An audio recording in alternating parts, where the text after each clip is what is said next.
रजीम बिस्मिल्लाहिर्रहमानिर्रहीम। तमाम तारीफ़ें उस खालिक़े कायनात के लिए जो इंसानों को नेकी की तौफ़ीक़ अता करता है। दरूद हो हज़रत मोहम्मद मुस्तफ़ा सल्लल्लाहु अलैहि वसल्लम की ज़ात अक़दस पर, जिनकी ग़ुलामी पे हम सबको फ़ख्र है। इंसान अगर कुछ करने के लिए इरादा कर ले तो वो सब कुछ कर सकता है। मैं इस वक्त मौजूद हूँ पंजाब के मशहूर कस्बा मित्रावाली में। मित्रावाली एक ऐसा कस्बा है जो कि पूरे पंजाब में जाना जाता है, और ये कस्बा किसी दौर में तलीम के हवाले से, तजारत के हवाले से मरकज़ था सैकड़ों देहातों का। और यहाँ से पढ़ने वाले लोग जो हैं वो अल्हम्दुलिल्लाह आज पाकिस्तान के मुख्तलिफ़ शोबों में अपना बेहतरीन काम कर रहे हैं। मित्रावाली में बहुत सारी ऐसी शख्सियात भी हैं जिन्होंने इंटरनेशनल और नेशनल लेवल पे भी अपना जो है वो नाम कमाया है। लेकिन हुआ ये कि इस कस्बे को नज़र लग गई। चंद साल पहले यहाँ का सीवरेज का निज़ाम इतना ख़राब हो गया कि गलियों में चलना फिरना बिल्कुल एक मुहाल हो गया। हर तरफ पानी पानी, और ना सिर्फ गलियों में पानी बल्कि ये पानी ज़ेरे ज़मीन जाके असल पानी को भी उसने आलूदा करना शुरू कर दिया, जिसकी वजह से हालात ये हुए कि लोगों ने यहाँ से नकल मकानी शुरू कर दी। और फिर क्या हुआ कि इसी गांव के नौजवानों ने, जो कि वेलफेयर का जज्बा रखने वाले थे, अपने गांव की ज़िम्मेदारी संभाली। और जब हर तरफ से मायूस हो गए तो इन्होंने ख़ुद ही ये फ़ैसला किया और ये ठान लिया कि अपने गांव को, अपने कस्बे को हमने ख़ुद ही साफ़ रखना है और इसकी बेहतरी के लिए काम करना है। अकेला ही चला था जानबे मंजिल, मगर लोग मिलते रहे, कारवां बनता गया। और फिर एक वक्त वो आया कि अब ये पूरा गांव जो है ये अपने अपने हिस्से के चंदे के साथ इस निज़ाम को बेहतर बनाने में कामयाब हो चुका है। और अब अल्हम्दुलिल्लाह ये सिलसिला जो है वो ठीक हो चुका है। लेकिन ये एक माह की बात नहीं, या 2 माह की, या 2-4 साल की बात नहीं, कितने सालों से सोशल वेलफेयर के जो लोग हैं वो अपनी मदद आपके तहत इसको चला रहे हैं। तो मैं ये समझता हूँ ये जो आपके सामने कहानी पेश की है और ये मिसाल कायम की है ये मित्रावाली के लोगों ने, तो मैं ये समझता हूँ अगर पूरे पाकिस्तान के लोग अपने अपने हिस्से की ज़िम्मेदारी उठा लें तो यकीनन अल्लाह ताला उनकी मदद कर सकता है। तो आइए मैं आपकी मुलाकात सोशल वेलफेयर सोसाइटी मित्रावाली के सदर सैयद राहत शाह साहब से आपकी मुलाकात कराता हूं। तो ये बताएं कि जब ये गांव में ये गंभीर मसला शुरू हुआ तो फिर क्या आपने और किसके साथ मिलके कैसे आपने ये हिकमत अमली तैयार की कि इसको हमने बेहतर करना है? जी आसिफ साहब, बहुत शुक्रिया। इस इम्पॉर्टेंट मसले पे आपने हमारे साथ एक प्रोग्राम करने का जो प्रोग्राम बनाया है उसके लिए हम आपके मशकूर हैं। तो ये 2012 में हमारे चंद दोस्त जो मिल के इन्होंने एहसास वेलफेयर सोसाइटी के नाम से एक तंजीम बनाई। तो यहाँ पे उस वक्त भी सबसे बड़ा मसला सीवरेज का था, क्योंकि गवर्नमेंट की तरफ से सीवरेज सिस्टम बिछाया तो गया लेकिन उसे चलाया नहीं गया था। तो हम दोस्तों ने गांव की इस जो प्रॉब्लम है उसको सॉल्व करने के लिए अहद किया। उसमें जो हमारे साथ लोग हैं वो अभी कुछ देर में आपके सामने वो किरदार भी आएंगे, ठीक है, जिन्होंने भरपूर किरदार अदा किया इस मामले में। तो हमने इसे चलाना शुरू किया, गवर्नमेंट लेवल पे फ़ाइट की, लोकल सतह पे लोगों से तावन हासिल किया और इसे हमने कमीशन किया।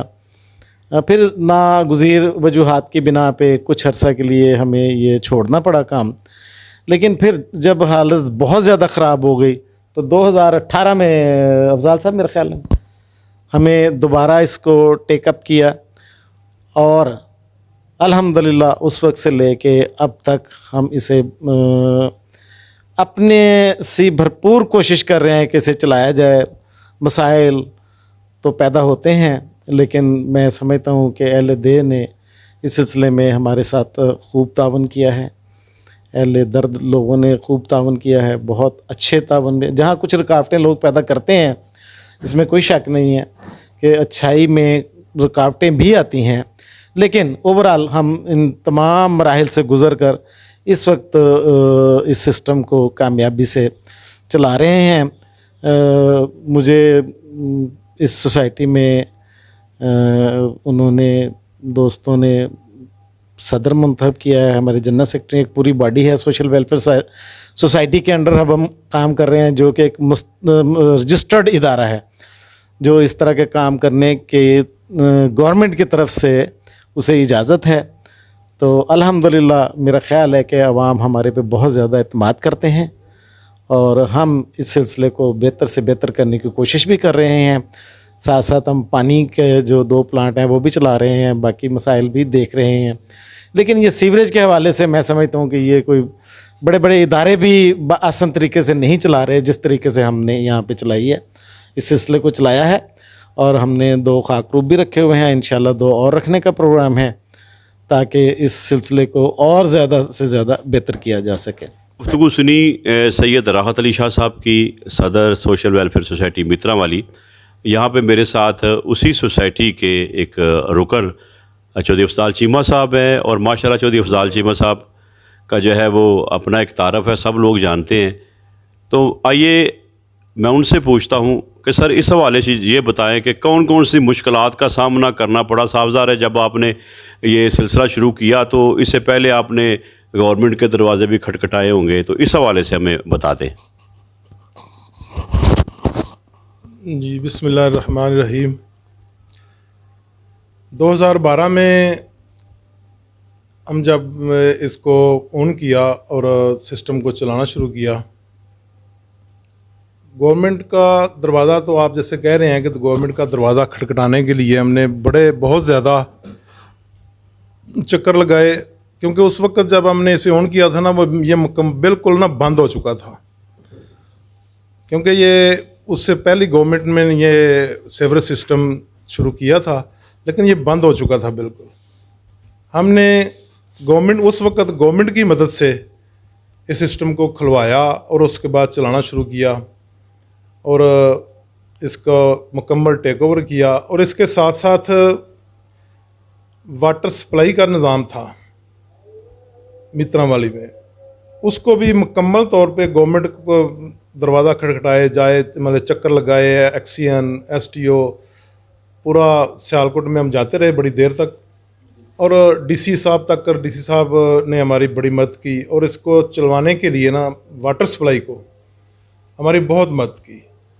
बिल्कुल उन्होंने तकरीबन उस वक़्त 18 लाख रुपया इसको चलाने के लिए महकमे को दिया और महकमे ने यहाँ नए कनेक्शन शुरू किए, पाइप शुरू किए, गलियों में पाइप डाले, लेकिन फिर वो किसी वजह से बंद हो गया, वो सिस्टम ना चल सका।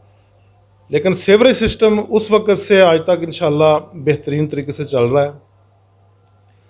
और इसके सामने मुश्किलात तो बहुत हैं। सबसे बड़ी मुश्किल तो है इसका फंडिंग की मुश्किलात बहुत ज़्यादा थी पहले। उस वक्त हमने ये जो पहले 2 आदमी भी नहीं रखे हुए थे, सेवरेज सिस्टम बस चलता था, मोटर चला देते थे सारा सिस्टम। लेकिन अब 2 आदमी उस वक्त से रखे हुए हैं। उसके बाद अब फैसला हुआ है पिछले इजलास में कि 4 आदमी रखे जाएं, यानी हमारी मर्ज़ी के मुताबिक सिस्टम जो है ना वो काम नहीं कर रहा। थोड़ा बहुत कहीं से कभी बंद हो जाता है और वो डस्का से मशीनें आती हैं इनको चलाने के लिए। अभी पिछले दिनों भी मशीनें आई हुई थी, उन्होंने खोला, अब फिर 1-2 जगह पे प्रॉब्लम है। इंशाल्लाह 1-2 दिन में फिर मशीनें आएंगी और ये सिस्टम ना यहाँ से बंद है वो चालू हो जाएगा।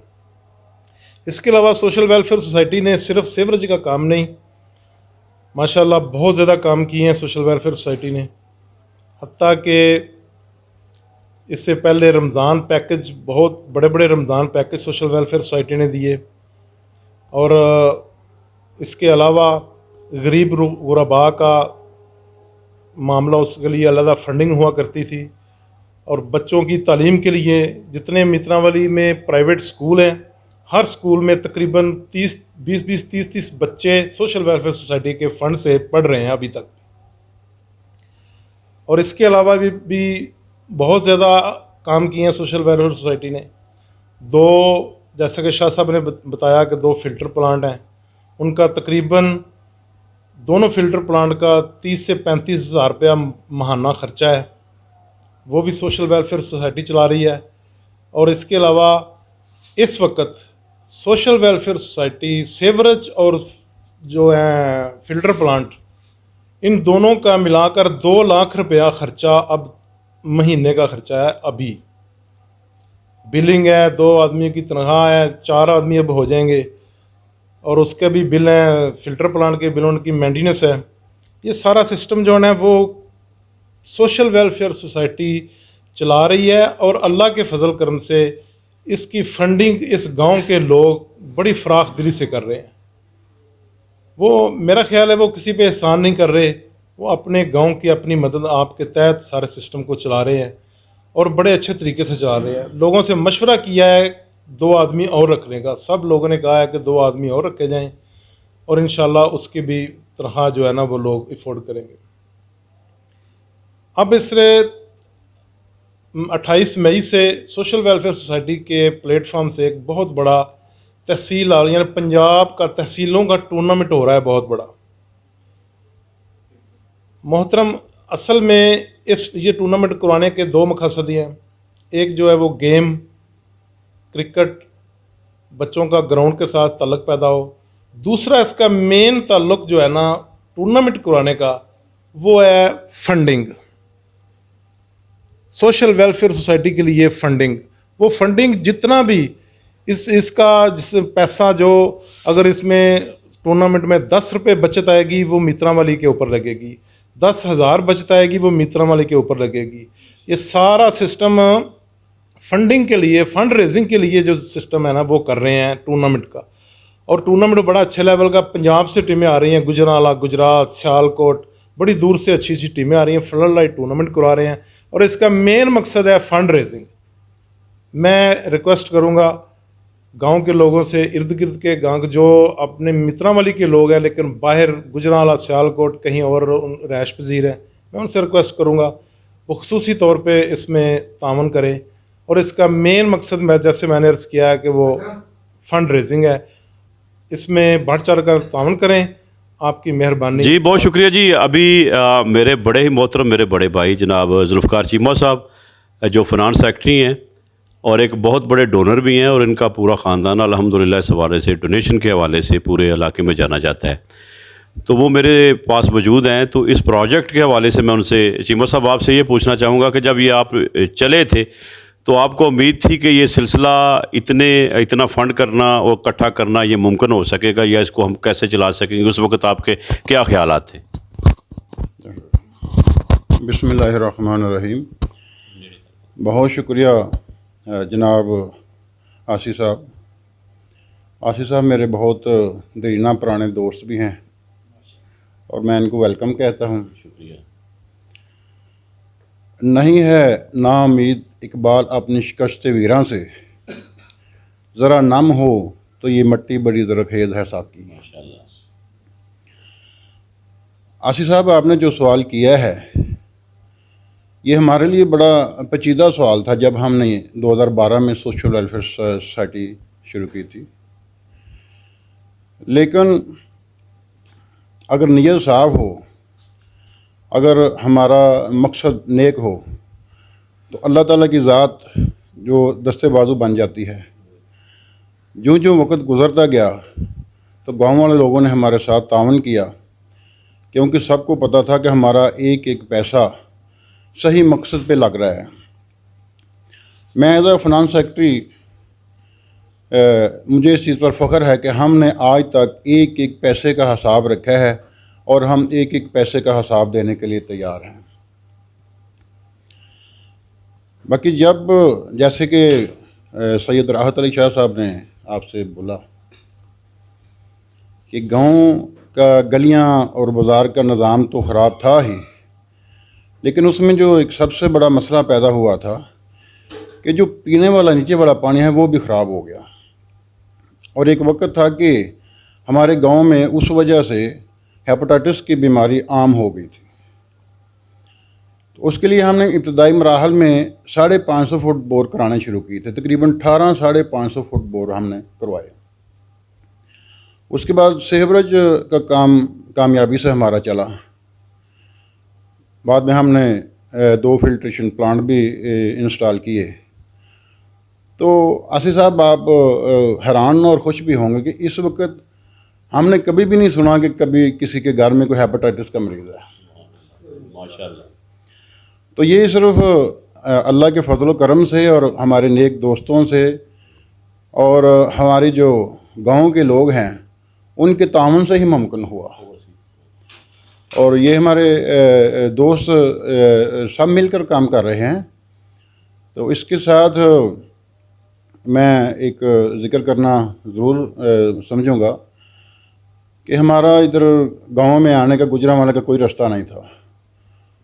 सोशल वेलफेयर सोसाइटी की काविश से हमने एक असास नाम के रोड बनाया है जो कि गुजरांवाला से लिंक हो गया है, जो गुजरांवाला सिर्फ 35 किलोमीटर का सफ़र रह गया। ये सिर्फ हमारे सारे दोस्तों की काविशों से ही मुमकिन हुआ, सोशल वेलफेयर सोसाइटी के प्लेटफार्म से। बाकी सोसाइटी के बहुत सारे काम हैं, तो इंशाल्लाह ताला आपको तारिक जवेद साहब भी ब्रीफ करेंगे। बहुत मेहरबानी, शुक्रिया। अस्सलाम वालेकुम।